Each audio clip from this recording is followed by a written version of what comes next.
And then you're trying to find the time to balance music as a career, building it up, giving it the time and attention that it needs, as well as school, as well as work, as well as a family. How do you not get burnt out? What's going on, guys? Adam Ivy, sellmusic.com, here to help you go further, faster in your music career by sharing proven marketing techniques and strategies to help transform that passion for making music and bring it all the way over here to where it becomes a thriving, legitimate business, providing you with freedom and fulfillment, two of the most important things in life in general. As a creative professional, someone that's actively pursuing a career as a creative, whether you're a music producer, singer, songwriter, you're in a band, maybe you want to do YouTube as a living, burnout is a very real thing that we're all going to come up against once in a while. But the question is, what do we do to be able to take control of the feeling of burnout rather than burnout taking control of our feelings? Well, in this video, I'm going to rapid fire through several things that you need to implement into your life so you can make burnout a thing of the past. So you don't get burnt out from this video. Let's get into it. Now, first things first, you need to get organized with your life. Now, I know it sounds like common sense, especially in a video like this, but follow me here. There's 3 things that you need to prioritize or organize in your life, and that's high priority tasks, elective tasks, and then ideas that aren't developed enough to actually be tasks. Think about everything you do in your life pretty much fits into one of those 3 categories. The reason I say this is because burnout really comes from too much on our shoulders, the obligation of having to do too much that leads to resentment and feeling anxiety, feeling burnt out, feeling tired, lethargic, like you don't want to talk to anybody, maybe irritable, maybe when you do talk to somebody, you're a little bit cranky. That's why we need to get organized. The high priority tasks, obviously, self-explanatory, they're high priority, things that you need to do. If you're making music and you want to do it as a living, obviously the marketing, the music creation itself, but elective tasks, such as going and buying a brand new fit for a music video that's not really something that needs to be done yet because the single's not actually done, that's an elective. Or that might be in the category of idea before it actually deserves the title task. So many times we try to bite off way more than we can chew, and if we just kind of cut through the noise, it's going to make such a big difference. So start off with these 3 lists to help you get organized. Now, speaking of getting organized, time management directly locks into that. I think you would agree. So I need you guys to start scheduling your days. I'm not talking about every little minute thing that needs to be its own little 5-minute thing, but the closer you live to your schedule, the closer you live on your calendar, even though it's going to seem like even more work up front, it's going to give you a lot of clarity. It's going to give you breathing space. It's going to give you time to really focus on what's important, be able to get those high priority tasks done, and then it'll allow you to realize how much time you might be wasting, or maybe you're not wasting any time, and it'll make it more efficient. I highly recommend using a productivity planner. I'll have a link in the description box below where you can go get one that I recommend to every single one of my students. It's a game changer for you guys, but at the very minimum, use the Google Calendar app, the app that comes in your phone, or write things down on a list so that you know what you should be doing and when. Now, I know the third one's going to be easier said than done sometimes, and that's removing negativity from your life. All too often we go into a spiral, we pull down into a pit, we go down a rabbit hole of negativity, confusion, brain fog. If you've ever experienced that before, I'd like to know about it in the comments below, because I know I have. As soon as I turned off the news, as soon as I turned off notifications on my phone, as soon as I kind of slowly removed a few people that were in my gravitational pull, they weren't in my friend circle, but they were in my gravitational pull, to where I'm like, you know what? Every time I have a conversation with this person or I interact with them, even online, I feel a certain sort of way that's not good.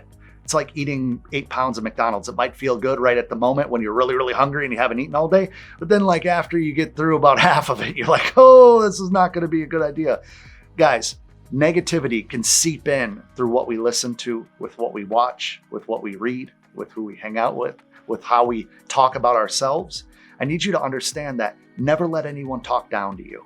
Never let anybody talk ill will of you, especially when it's not true. Don't let people tell you what you're limited to or what you're capable of doing. And then remove people that always talk negatively about themselves, because all of a sudden we start projecting as, oh yeah, I deal with the same thing. I'm a useless piece of you know what I mean? It's just, we don't want to talk down on ourselves even when we get discouraged. And I know for me, at least, when I hit burnout, there's a lot of times where I feel lazy and I say things to myself and I'm like, no, you know what? Those aren't true. I'm just really irritable right now and I'm kind of in a sunken place. Don't allow that to penetrate as much as you can. Don't allow that negativity to penetrate up here. Now, the next thing is something that I've been doing a lot of thinking about. In fact, I think I want to write a book about it or something, because this is how passionate I've been about it for a while now. Let me ask you a question before I jump into this. If you go work out real hard, right? You're training for the Olympics, you want to get in crazy good shape, you just want your cardiovascular to get up there, maybe you want to run a marathon or something like that. What do they tell you to do after you're doing these extensive amounts of working out? Rest, right? Recover. Go take an ice bath, get enough sleep, make sure that you're nourished, make sure that you're eating the right things, drinking enough water. Why don't we do that with our own brains? And here's what I mean by that. We wake up, we check our phone, we wake up, we're on social media, we're watching TV, we're listening to music, we're having conversations, we're reading a book maybe.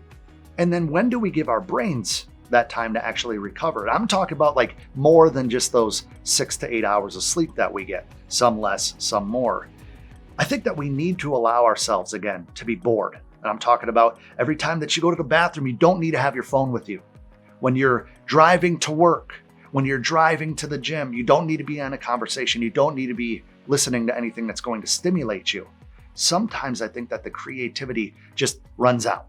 We only have so much in this bucket and we pour it out all day, every day.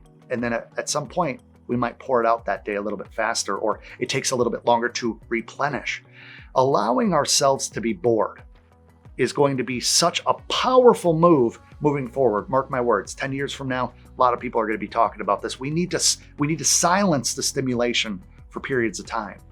Have you ever thought to yourself, you have some great ideas, maybe for music when you're in the shower, when you're driving, maybe when you're first getting up and the house is silent, it's quiet?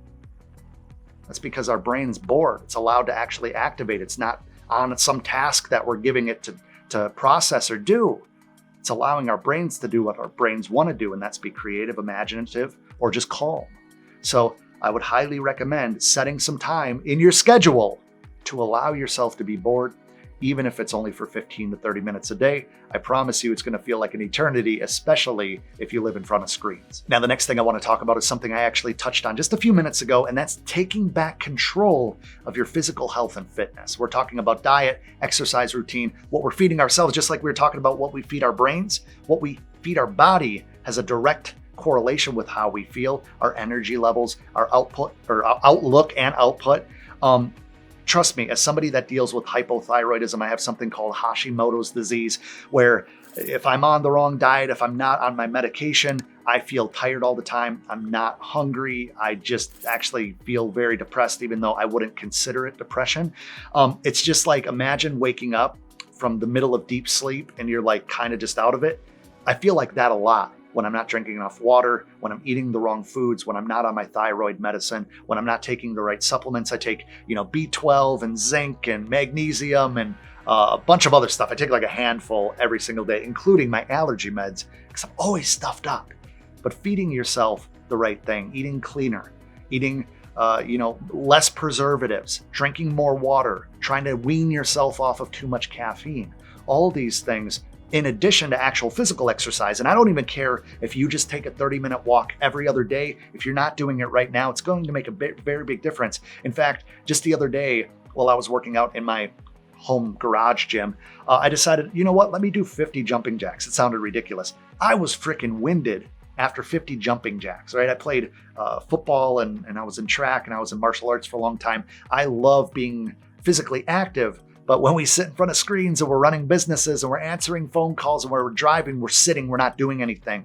And that could slow us down. They say a body at rest stays at rest. It also affects your mental state. So one thing I find, if you're dealing with burnout, if you feel overwhelmed, if you feel anxiety, work out.